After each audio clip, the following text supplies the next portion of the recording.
নাগর change এত তাড়াতাড়ি?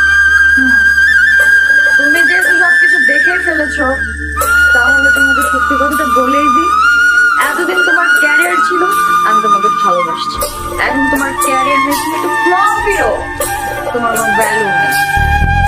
এখন শুধু ভালোবাসি এই সোহান কাপুর। আমি ওকে অনেক ভালোবাসি। খুব ভালো, এক টিকেটে 2 সিনেমা, তাই না? আমার মাথায় যত অপমান করে বাসা থেকে বাইর করে দিচ্ছি তোর জন্য। তার তুই চেয়ে কিনা বেশি আমার বাসায়, আমার ঘরে, আমার বিছানায় আমাকে টাচ করার বিন্দু মাত্র কোনো অধিকার নাই। আমার তুই কি মাথায় বললি? যত কি বললি তুই? এটা তোর বাসা। তার চেয়ে বেশি